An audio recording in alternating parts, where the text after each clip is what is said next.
Bonjour à tous, c'est Claire, bienvenue dans cette vidéo où je vais vous présenter, comme promis, le Soul Shadow Tarot, qui est un tarot qui m'a été offert par la créatrice, qui au moment où je fais la vidéo, donc ce n'est plus disponible, c'est plus un tarot qui est disponible, mais il sera peut-être disponible plus tard.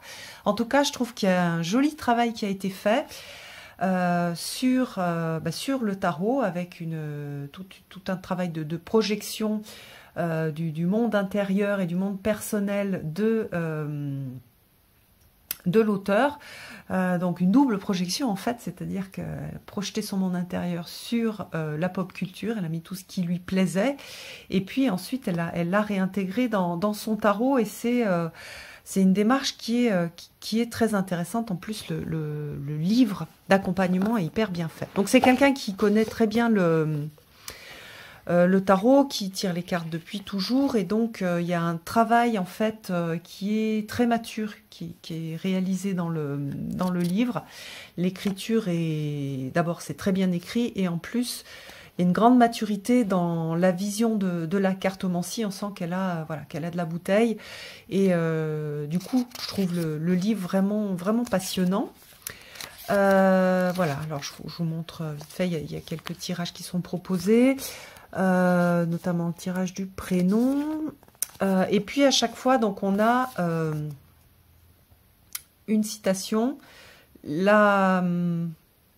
comment dire, le lien, enfin l'explication sur l'illustration de la carte, et puis l'interprétation. Et donc ces parties là sont vraiment bien faites. Sur certaines cartes, j'ai été surprise des choix qui ont été faits d'illustration, et en fait en lisant après dans le livre, j'ai trouvé ça, je me suis dit ah si, c'est bien choisi, c'est très chouette. Voilà, avec un aspect positif, un aspect négatif, et puis donc l'interprétation dans le tirage. Pour les mineurs, on a des choses un peu moins détaillées. Voilà, donc on a par exemple ici le roi de bâton, on a une citation, et puis l'explication de la signification de la carte, avec l'aspect positif et l'aspect négatif. Voilà pour le livre, mais voilà, avec une grande qualité d'écriture, et puis un fond qui est très intéressant. Alors maintenant, nous allons découvrir les cartes. Alors le jeu était empaqueté dans du papier de soie, et il y avait une petite clé avec un ruban. Voilà, je vais garder la clé et le ruban, et je pense que je vais faire un petit collier. Hop. Alors le dos. Et puis donc les cartes.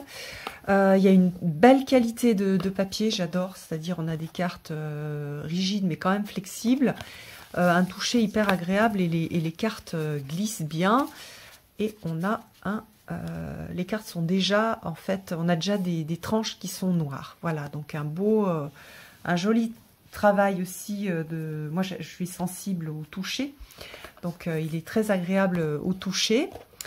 Donc l'artiste donne un petit peu une sorte de cohésion, parce que c'est le même artiste qui a fait toutes les cartes au jeu, parce qu'on a des univers, vous allez voir, qui sont très différents et qui lui sont très personnels.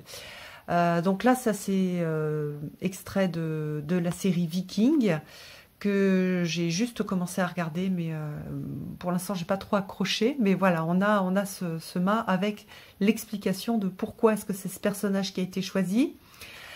Alors ensuite on a le magicien, on a Marie Laveau. Donc en fait on sent bien qu'il y a tout son univers personnel qu'elle a mis dans les cartes. Et d'ailleurs, si on regarde bien les cartes, on arrive à savoir et à avoir des informations sur son univers à elle, et sur ses modes de pensée, les choses qui lui plaisent et les choses qui lui parlent. J'aime bien qu'il y ait Marie Laveau, parce que moi, ça me parle aussi.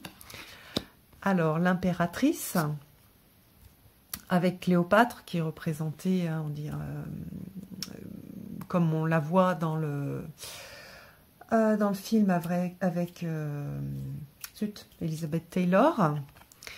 On a aussi des animaux.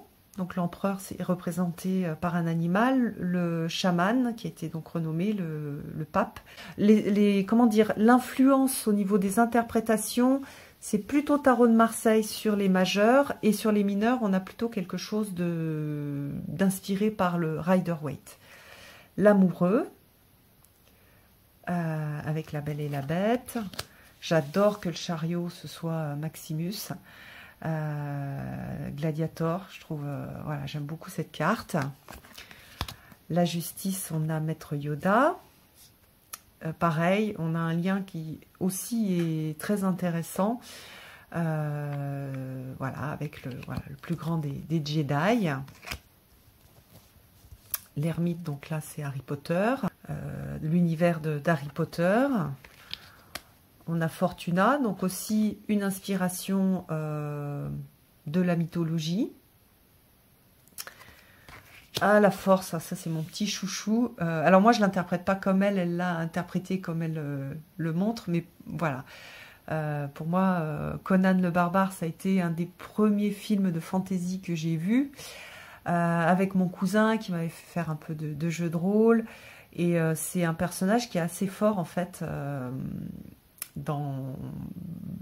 aussi dans ma... comment dire, qui est important et qui m'a construite. Donc, c'est pas juste la force brute, il y a d'autres choses, et c'est d'ailleurs grâce à ce personnage que j'aime Arnold Schwarzenegger, parce que voilà, il a quelque chose qui s'est construit quand j'étais jeune. Donc là, j'ai re-regardé le film, bon, il est tout à fait... et il y a plein de choses que je vois aujourd'hui, et je pense peut-être qu'il ne me plairait pas autant, mais il a construit une partie de mon adolescence, et donc voilà, il est important pour moi, et il représente en effet la force. Donc j'adore merci d'avoir mis Conan dans le jeu. Le pendu, avec Spider-Man. La mort, qui fait très manga, je trouve, donc j'aime bien aussi, parce que moi je regarde beaucoup de mangas, c'est des univers qui me plaisaient déjà, et puis que j'ai beaucoup approfondi grâce à mes enfants qui ont une vingtaine d'années maintenant, et avec qui je partage justement ces mangas, et mangas pas soit papier, soit à travers des séries, donc j'aime bien, c'est une belle représentation.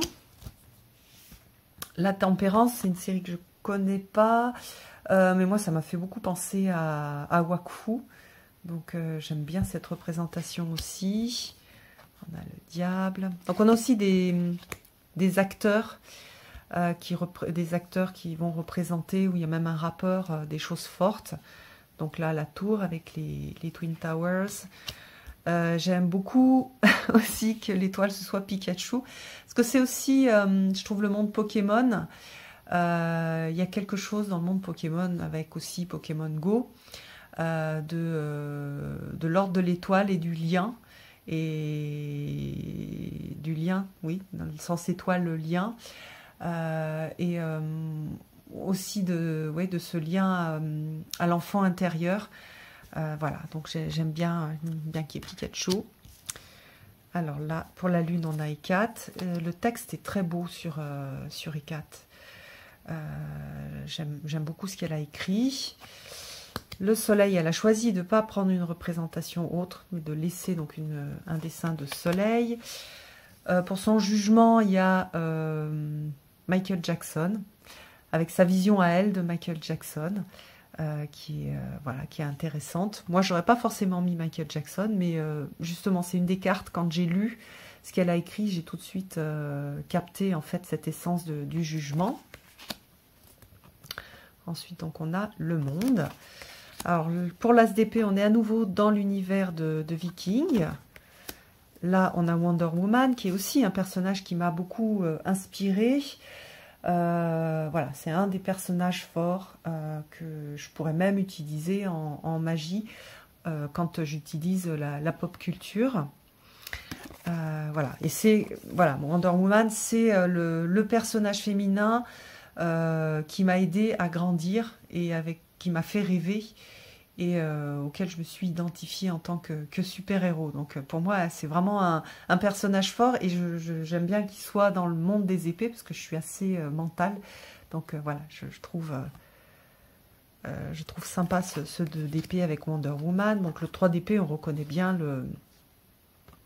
le rider. On a donc un des 7 nains pour le 4 d'épée. On a Dormeur. Voilà, donc plutôt là des personnages, pas forcément de fiction, mais des personnages importants dans la culture pop. Le voyage de Chihiro, mais qui me parle moins en fait. Hein. Moi, je suis moins touchée par ces personnages-là parce qu'ils m'ont moins influencée, parce que je suis aussi plus âgée. Voilà, voyage de Chihiro, ça c'est un manga que je connais pas. Amy Winehouse, donc pareil, ça c'est une belle inspiration pour moi. Et j'aime beaucoup qu'elle a été choisie pour le 8 d'épée. Le 9 d'épée, alors, elle a utilisé donc le clown de ça, en disant que c'était peut-être un peu exagéré, mais moi je trouve pas exagéré, je trouve que on a tous sous les placards, dans les placards de l'inconscient, des clowns et qui sont aussi effrayants et aussi destructeurs que le clown de ça. Donc je le trouve très bien choisi pour le 9 d'épée. Et puis pour le 10 d'épée, donc on a Dark Vador. Alors ensuite on a voilà, la fille d'épée avec Hermione Granger, donc Harry Potter, pareil, une belle source d'inspiration pour moi. Alors ça je crois que c'est un rappeur qui est décédé, donc moi je connais pas très bien. C'est mon fils Jérémy qui m'a dit mais si, bien sûr. Voilà, mon boss d'épée. Alors les cavaliers ont été représentés sous forme de boss. Et j'ai été surprise au départ, mais en fait je trouve que c'est assez sympa aussi, parce qu'il y a ce côté très volontaire, très engagé du boss. À travers ce cavalier, donc j'aime bien. Alors la reine d'épée, j'adore, que ce soit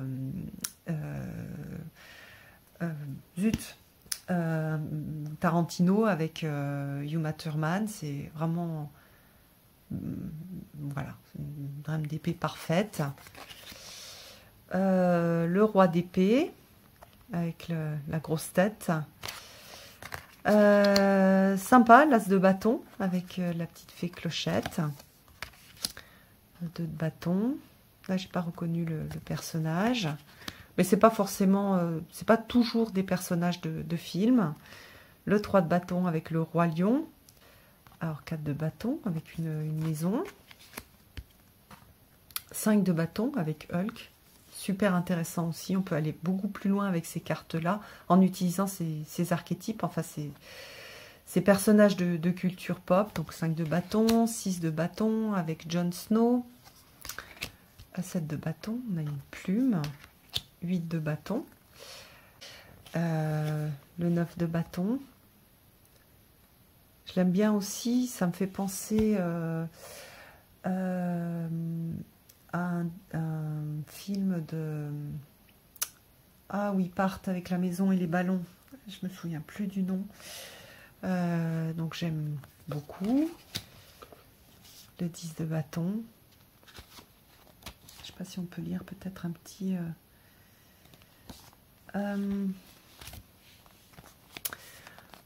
Autant vous dire tout de suite qu'on n'est pas loin du surmenage, burn-out et autres épuisements en tout genre. Avec le 10 de bâton, vous terminez un cycle qui vous a épuisé, physiquement et moralement. Il va falloir que vous appreniez à dire non et preniez du temps pour vous. Autrement, vous ne pourrez pas profiter de tous les efforts que vous avez investis. Donc, vous voyez, avec l'aspect positif, faire un break, apprendre à dire non, repos forcé, soutien, projet abouti, fin de cycle. Et l'aspect négatif, fatigue, surmenage, pression, responsabilité pesante et fardeau. Voilà. Alors ensuite, on a un peu d'Égypte avec le fils de bâton, Anubis, le boss de bâton, Mulan avec la reine de bâton, et puis le roi de bâton. Ah oui, Denzel Washington pour le roi de bâton. L'as de coupe. Hop. Le 2 de coupe avec les petits ours, le 3 de coupe, donc vous voyez on reconnaît bien le rider, le 4 de coupe avec la belle au bois dormant, le 5, le 6 avec le Dalai Lama, 7 de coupe,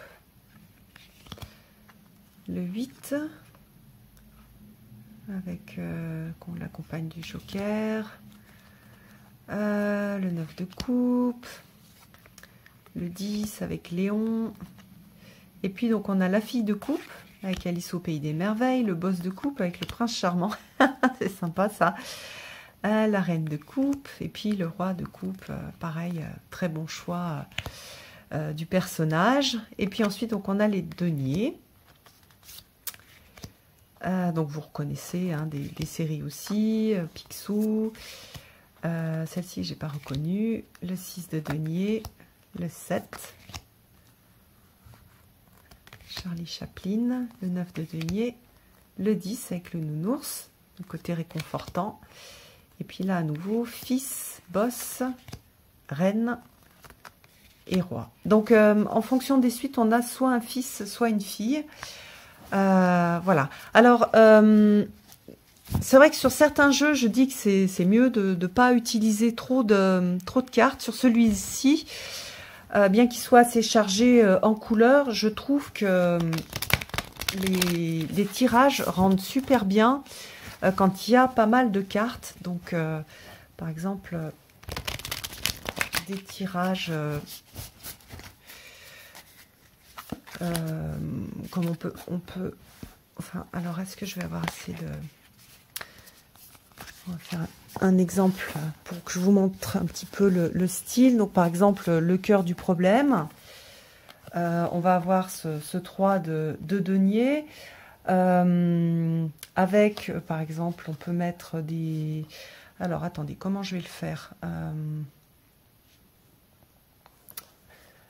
On peut avoir donc le passé, le 2 de coupe, une indication sur ce qu'on est en train de se préparer, la tempérance, et puis par exemple, voilà, on va faire un tirage en croix, au niveau du conscient. Hop, alors je vais un petit peu éloigner pour qu'on voit l'idée. Ouh là là, mince. Pour qu'on voit un petit peu le rendu. Voilà, donc hop, et puis par exemple au niveau inconscient, qu'est-ce qui est en train de se jouer. Donc vous voyez, hop, qu'on va avoir quelque chose d'assez coloré avec des univers différents. Hein, vous voyez qu'ici on a plutôt des mangas, là plutôt des dessins animés, ici plutôt des films récents, des films plutôt un film plutôt ancien, et puis en plus une référence mythologique. Donc on a quand même cette explosion de couleurs, et on va pouvoir travailler avec les couleurs puisqu'on a un même artiste qui a travaillé dessus. Et vous voyez qu'on a une partie assez jaune, des parties rouges avec Léon, des parties vertes. Donc on peut travailler sur la signification des cartes et travailler aussi avec cette idée de couleur et de ce que la couleur peut nous inspirer aussi. Et je trouve que le rendu en fait est super beau. Et on a une sorte de panel de couleurs qui permet de travailler aussi avec les cartes sur cette idée de jeunesse avec le vert. Ça c'est le rouge avec la passion et le cœur. Là on a le jaune avec plus des idées d'intelligence. Et bon, la tempérance, là on est plus lié à l'eau et la circulation des énergies. Mais donc voilà, on a cette possibilité qui est rajoutée et qui moi je trouve sympa, parce que c'était quand même un sacré challenge de faire un jeu avec plein d'univers différents. Et donc en faisant travailler un seul artiste avec quelque chose au niveau graphique et notamment au niveau de la couleur qui est assez fort, enfin une signature assez forte, ça permet de donner cette cohérence au jeu lorsqu'on fait des tirages avec plusieurs cartes. Donc voilà pour ce beau cadeau. Donc merci beaucoup Yéna pour ce joli travail, qui est un travail aussi qui pourrait vous inspirer. c'est-à-dire aller chercher et se faire soi-même son jeu, alors pas forcément pour le commercialiser, mais pour l'utiliser soi, en utilisant et en cherchant des inspirations qui nous sont propres et des univers qui nous sont propres, et en allant après, par exemple, récupérer des images sur Internet et en s'imprimant un jeu que l'on va faire sien et qui va vraiment refléter la personne que l'on est au moment où on fait le jeu. Voilà. Je suis super contente d'avoir ce jeu-là, j'adore. J'adore travailler avec la pop culture, hein. J'ai d'ailleurs plusieurs jeux de pop culture. J'en ai un autre aussi, un peu de ce style-là, qui a été fait par un Asiatique. J'ai le jeu de Game of Thrones, j'ai le jeu Harry Potter. Donc ce sont toutes des inspirations de culture pop, mais qui sont assez fortes et qui sont hyper intéressantes. Et à nouveau, il n'y a pas que le jeu, je le trouve super joli, je le trouve hyper agréable au niveau du ressenti des cartes. Voilà, c'est un beau jeu. Mais il y a aussi un livre qui est vraiment bien fait, où elle a mis, voilà, elle a mis ses connaissances, son recul, sa maturité et son regard sur les cartes qui moi, me plaît beaucoup. Voilà, j'espère que je vous aurai fait un petit peu rêver. J'espère qu'elle va sortir d'autres jeux. Je crois qu'elle est en train de faire un oracle qui pourrait aussi vous plaire, donc voilà, à suivre. En tout cas, une créatrice intéressante et passionnée, et ça fait toujours plaisir en fait de partager ce type de travail. Voilà, je vous embrasse tous et je vous donne rendez-vous pour une prochaine vidéo. À bientôt.